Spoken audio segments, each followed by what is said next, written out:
Ayubowan, we welcome you to Vishwavahini TV Community Connect program. Today, our guest is Dr. Nihal Heenatigala, a retired doctor who has helped many within the Sri Lankan community as well as in the mainstream Australian community. Ayubowan, Doctor. Ayubowan. Welcome to the Community Connect program of Vishwavahini TV. Yeah. Now, let's begin at the beginning. Yeah.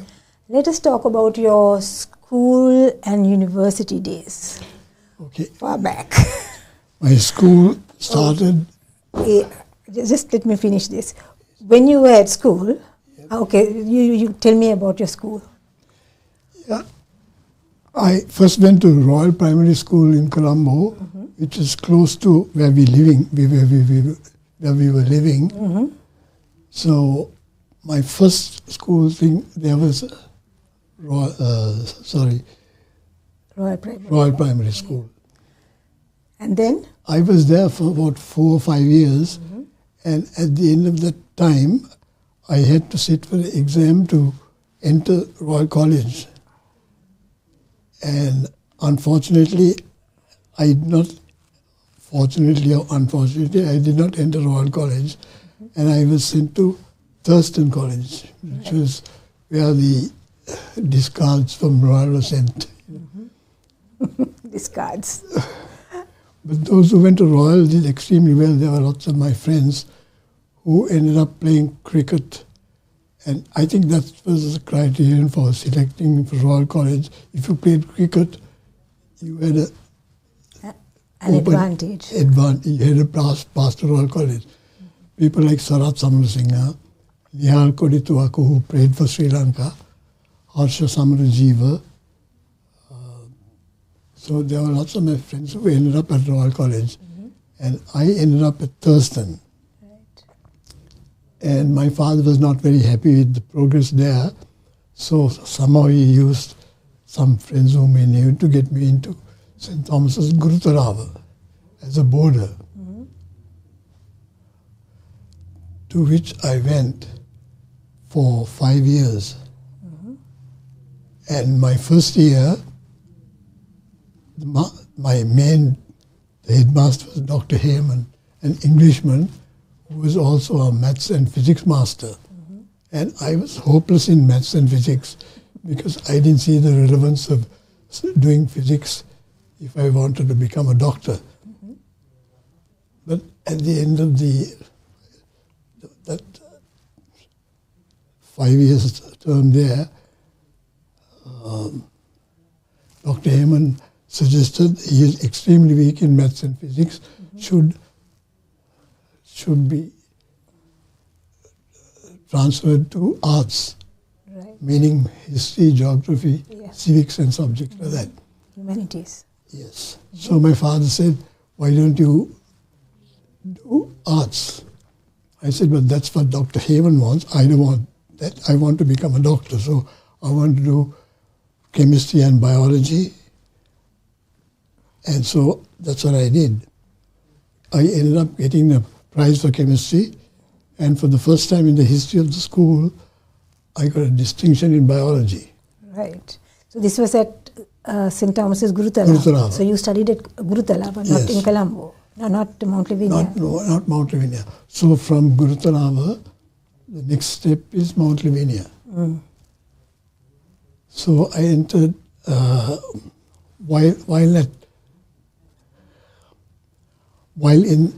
while at Royal Primary, I took part in a Perahera, and I was playing Lee Kelly. I was trained we were coached by the great teacher, what was his name? Chitra? Heen Baba. Okay. Heen Baba Dharmasiri. He taught us Lee Kelly. So then from Gurutalava, I came to Mount Lavinia, and I was there for 2.5 or 3 years. And I was involved I was a school prefect at St. Thomas's, Mount Lavinia, which I was not at Gurutarava, because I did not run behind people looking for preferships, you know. So at Mount Lavinia, I was in spite of being a school prefect, I attended all the cricket matches involving St. Thomas's, and I was then trying hard to get into university. Now there is something I want to ask you about your school days. You organized a society there at St. Thomas's, a Buddhist society, I believe it was. No, I joined there was a chap who joined St. Thomas's from Dharmapada, and he took me to a place where young students assemble. You know, they have people from Royal, Thurston, Isipatana, girls from Visakha, Devi Balika. So it's the first time I realized that there were people other than Thomians and Royalists. Okay. So we call it the Young Buddhist Forum. We used to meet once a week, and we did that for several years. And well, at this is the time I entered medical college in 1963. And I continued my activities at medical college. I was the batch representative, and eventually I became secretary of the Medical Students Union, and I continued my other activities. You were at Colombo or Peradeniya? I was at Colombo. Peradeniya hadn't started at that time. Peradeniya. There's a story about this Peradeniya one. Because when I was at medical college, one day I saw an article in the Sri Lankan papers that they were going to change the name of the medical school in Colombo. They were going to call it University of Colombo, and Peradeniya was going to be called University of Ceylon. So we were going to get a degree MBBS Colombo, and they were going to get a degree MBBS Ceylon. I thought that was not right, and I as a secretary of the Medical Students Union, I summoned an emergency meeting, and we called the students from arts faculty, the science faculty, and we had a combined meeting of medical arts and science students in Colombo, and we wanted to meet the minister to protest the change of name. Who was the minister? Iriagolla. Right, okay. He was the Minister of Education, and we did not agree to that change. So we went and met him, and he said, well, if I change it now, you will go and tell that you threatened the minister, and so he did not make the change. So then we said, we have no alternative but to protest. He said, you can do what you like, I'm not going to change the name. So we had a general meeting of all the medical students, and we took a decision to go on the streets and protest. And when medical students, there are three things we can do. One, we can strike, and the second thing, we can strike and attack. And he was quite violent about the whole thing, and he was determined to, create a lot of trouble. The minister? No. The minister? Or no, the student. Mm-hmm. So then we went on strike, and we were shouting on the roads,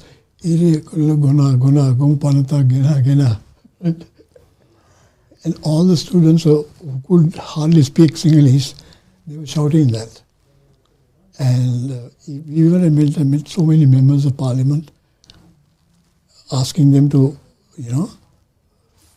let's say that this is a long established think the medical faculty in Colombo, over 150 years, Peradeniya is only about 10 years old. So then some of the students were getting quite agitated with what was going on, and they brought the police. There was a police bus full of policemen on one side, Reed Avenue, and the other side, Thurston Road. So people who were occupying the premises went and started shouting at one end, then they went to the other end and started shouting, banging on all the bins and all that, and trying to upset the policemen. And I think just about then, I think one of the leaders of the Arts Students Union asked me, "Yeah, can you bring your car?" I said, "What's the matter? What for?" He said, "We want to bring some stuff in here." I said, "What stuff?" "Bomb pipirina dravya."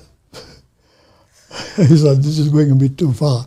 I didn't want to expose any students to any violence.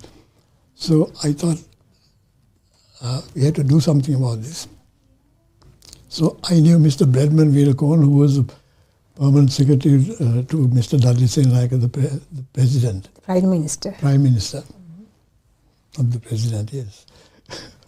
So he took us to meet Mr. Dudley Senayaka, who was very gracious to accommodate us, and he said, what is it all about? We said, "So we are the long-established medical school. Yeah, the medical school in Sri Lanka, and Peradeniya is only 10 years old, so we should be the University of Ceylon, Colombo, and they could be called University around Peradeniya." So he looked at Mr. Bredman and said, "That sounds reasonable, Bredman." So he immediately issued a, directive to revert back to University of Ceylon, Colombo. And so that was the end of the strike. So you won the day. We won the day. Good. Well, I was about to ask you about events at university, and you just told me about it. That was very interesting. Yeah. Okay, now having completed your studies, Yeah. you started working as a doctor. Yes. What was the hospital you were working at the beginning? Yeah, from the beginning? Yeah, Lady Ridgeway Hospital in Borella, and Castle Street Hospital for Women, also in Borella. And I actually wanted to do surgery, but somehow I was diverted to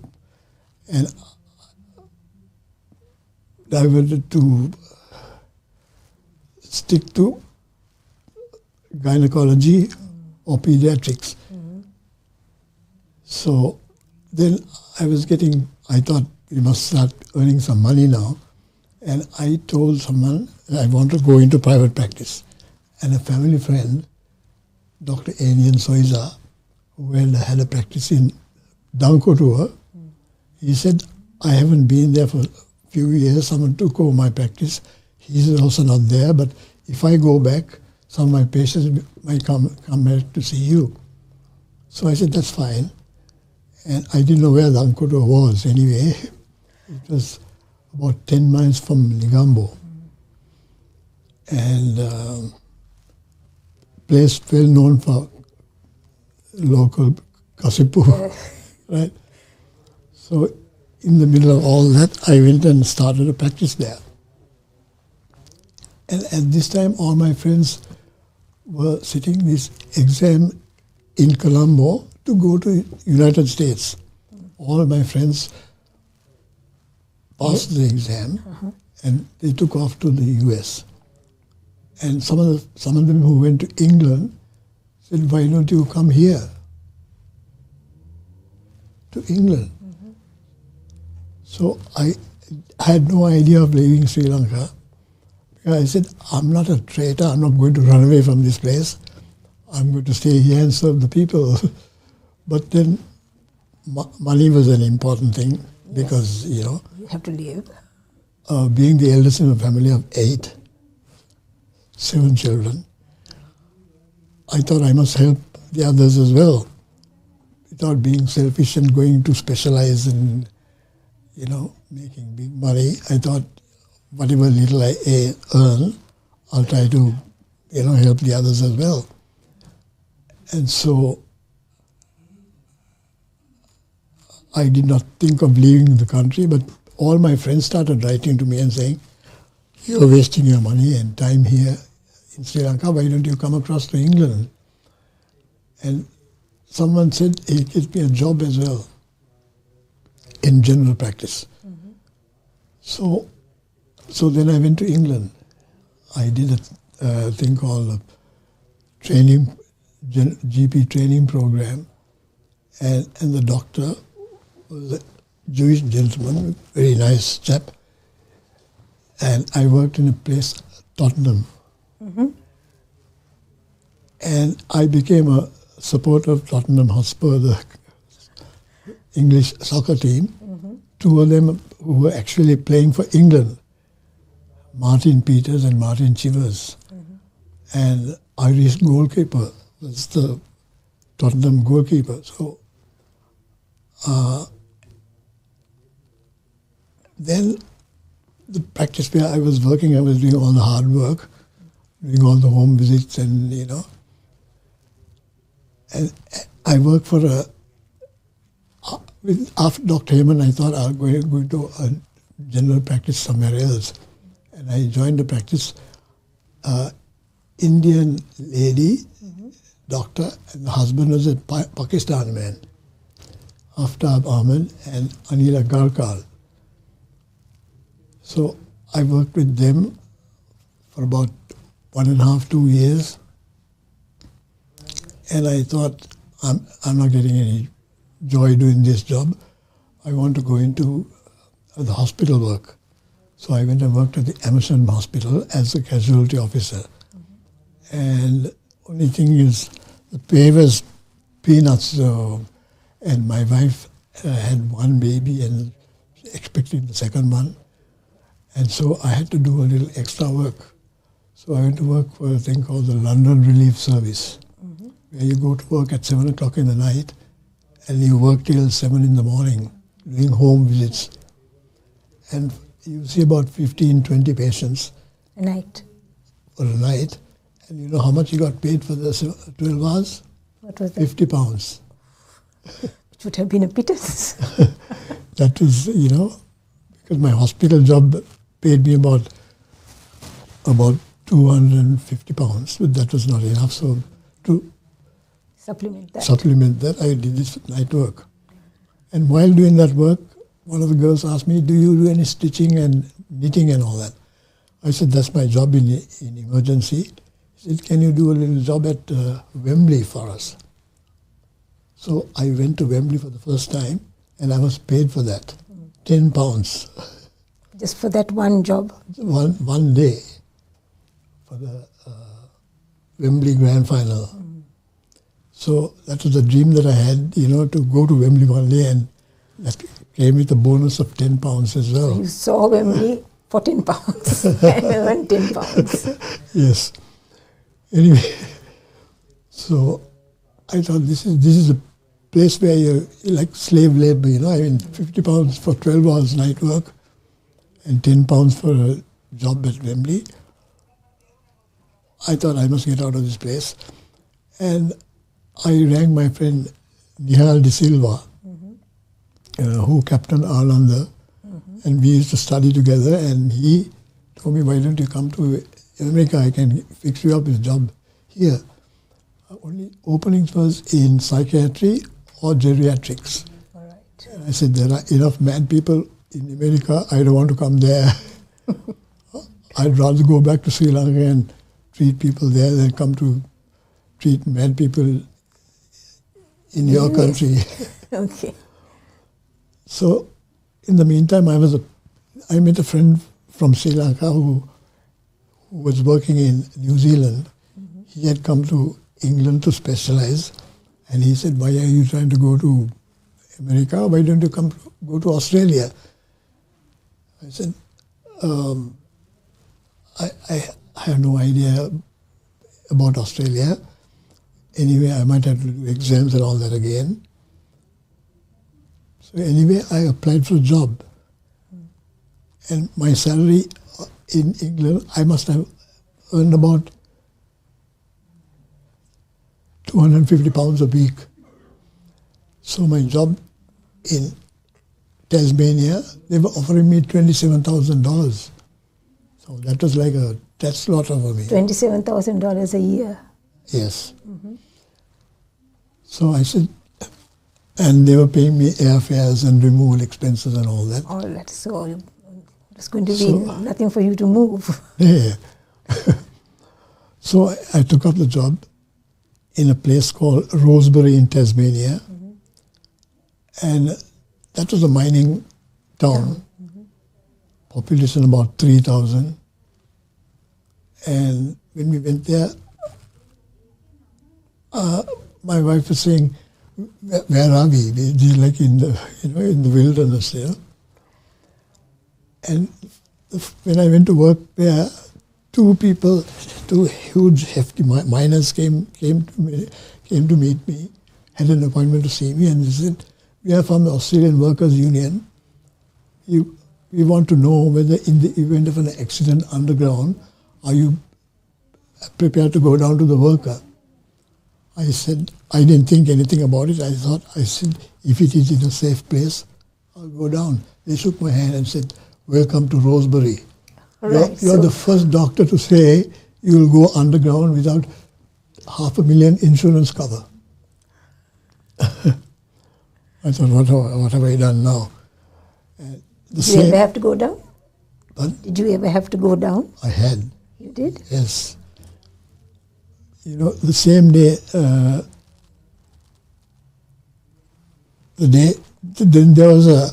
they took me on a conducted tour underground.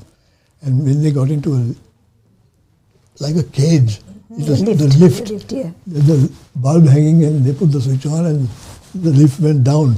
Crash. This is the first accident. Me coming down the lift. Anyway, it slowed down and ended up, and they took me out and they showed me around. I thought, my gosh, I hope I never end up down here. And 2 weeks after that, there was an accident underground. And there was this frantic call from the mine, "Doctor wanted." So you went. I went. And that same day, an insurance agent who had rung asking me to, for insurance cover, for, not for the mine or anything, but just for myself. Personal. And the people at the surgery had said, "Oh, he's gone underground. There's been an accident underground." And this man went to our house where my wife was and said, "Your husband was a brave man. He has gone underground through an accident." That's the first time my wife heard about it, because she had 3 children and you're going underground there, right? They're in this, remote area. You want to be a hero. So anyway, I ended up going underground, and level 14, right? How I went there, I don't know. Lift, and we went through some places where there were no path to get there. We somehow got there, and when we went, it was all lit up because they put lots of lights and all that. And I saw this body on the floor, man, flat on his tummy. Face, And I thought he was already dead, but I felt his pulse, and he had a very weak pulse. And I tapped him and I said, "How are you feeling?" He said, "Pain." So I had to quickly give him a shot of morphine. To ease the pain. And the fellows who were there said, "Can we move him?" I said, "No, get me a drip set." I put up a drip in one arm. And then I felt his pulse again. It was still weak. I said, "Get me another drip set." So they gave me another one. I put on the other arm as well. And they said, can we move him? Now I looked at him, his legs are all hanging around. I said, get me some splints. They gave me the splints and said, can we move him? I said, what's this hurry? Because where the rock fell, there was another bit jutting out. Ah, it might fall again. Yeah, they want to get out of the place before that. Anyway, we got out of the place. The moment I said, okay, they, put the straps on him and how he came out, I don't know. He put him in a buggy or something and, Mm-hmm. came upstairs and there was a other doctor who was there, was a retired English surgeon, Welby Skinner. He started working on this man. And this man mumbled, thank you. To you? And, yeah. So, I knew he was badly smashed up. He was bleeding from the lungs and all that. So internal damage. Yeah. Right. Broken legs and, Anyway, put up the drip and they were running all over the place trying to get blood. But they couldn't save him. Young chap, he must have been in his late 20s. And he died. And it was the most devastating thing because I brought him up alive. I put up all the drips and all that. Still couldn't save him, And when I went home, my wife really got stuck into me. You're a great hero, you're going down there, right?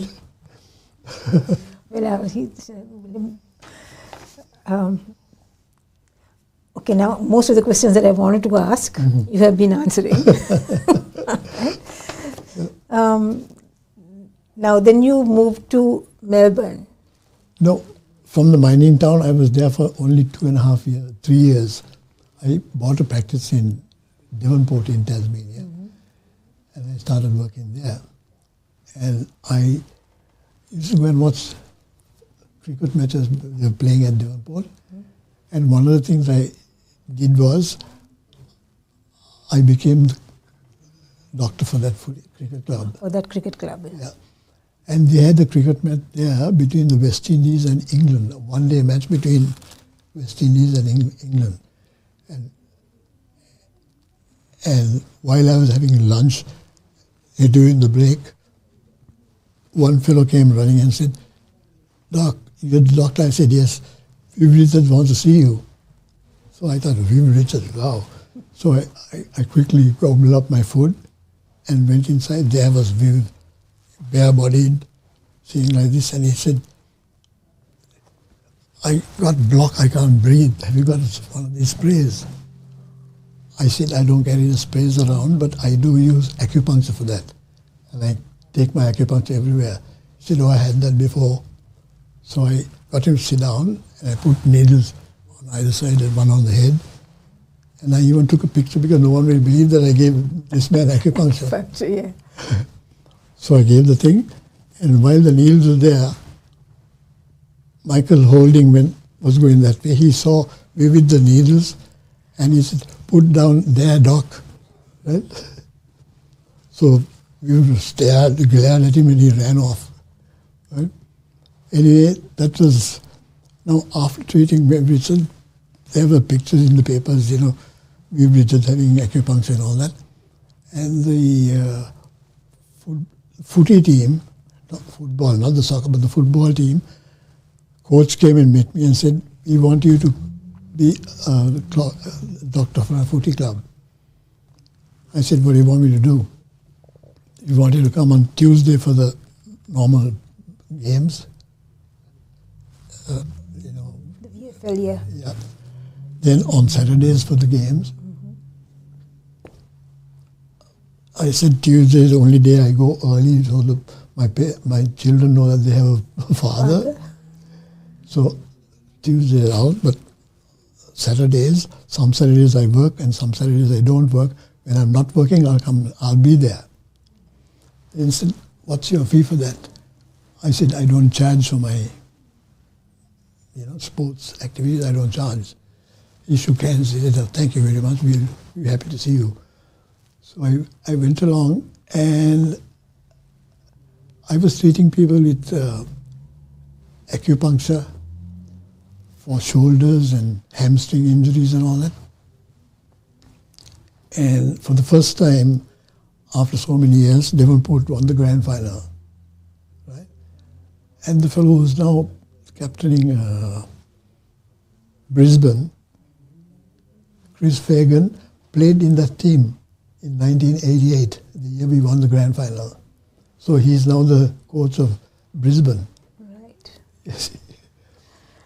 So when did you move to Melbourne? What made you move to Melbourne? Oh, yeah.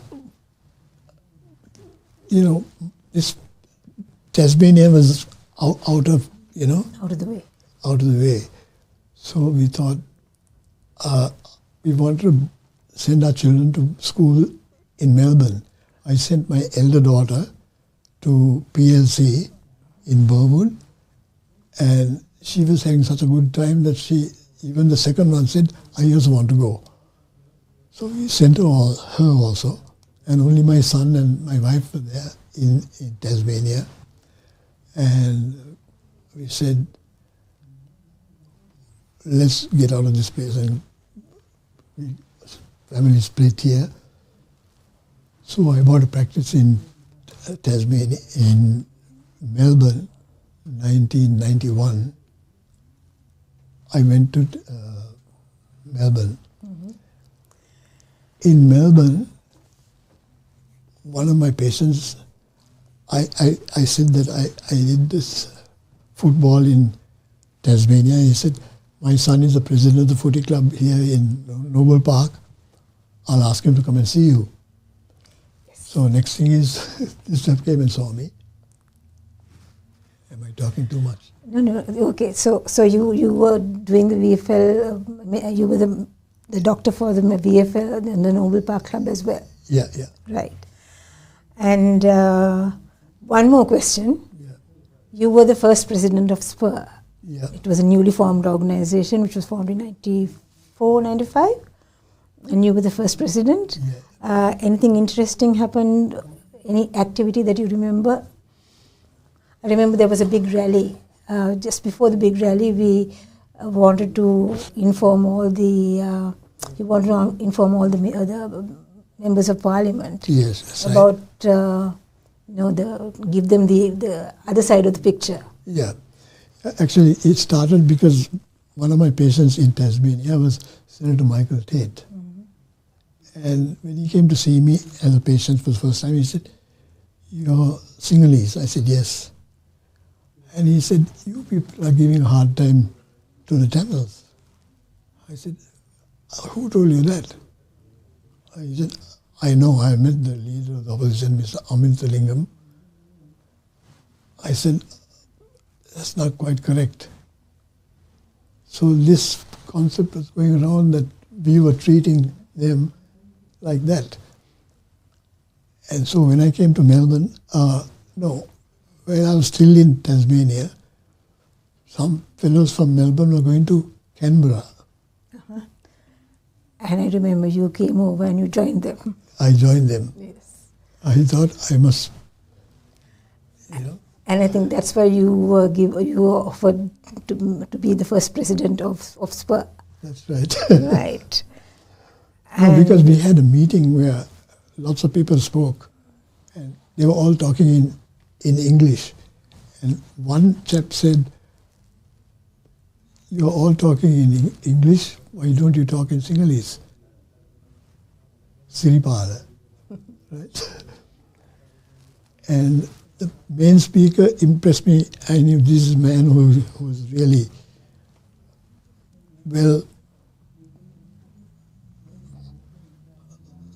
he knows what he's speaking about. Yeah. So after the meeting, I went and spoke to him. I said, "Look, if you're starting something, I'll be happy to join you." So he took my name down and he said, Spur, right? Yeah. All right. I remember you, I think you distributed some information packages to all the ministers. That's right. you and your wife, both of you went around Yeah, doing that. yeah. Right. Now, I can see that you have been an activist almost all your life, Yeah. almost from the beginning. And you've led a very eventful life. Yeah. So I'm very, very happy that you could come and tell our viewers Yeah. about those times and what you did Yeah. and the interesting things that happened to you. Thank you very much, Dr. Heenatigala, for telling us about all these things and for taking the time to speak to our viewers about this. Yeah. Thank you very much. My pleasure. I forgot to I tell know, you, yeah. I spoke to you about Viv Richards. I also had the pleasure of treating Dennis Lilly. Right. You know, yeah. So because when he was playing he came to play for Tasmania, and he had a hamstring problem, and so the physiotherapist said, "Doc does acupuncture on hamstrings," so I treated him as well. I treated. So you've met a lot of important cricketers, David Boone being one of them. David Boone, yes. Yes. So that's what I'm saying. I mean, it's been a very eventful life. You've met a lot of interesting people, and you've had some interesting experiences. Very nice to hear about all these and to know you a bit better now. Thank you very much. Okay. And It's my pleasure. You know, I wanted the opportunity to speak to someone, but you know, after retirement, I thought I have done my bit, and you know. no, you have done your bit. That is true. Thank you again. विश्व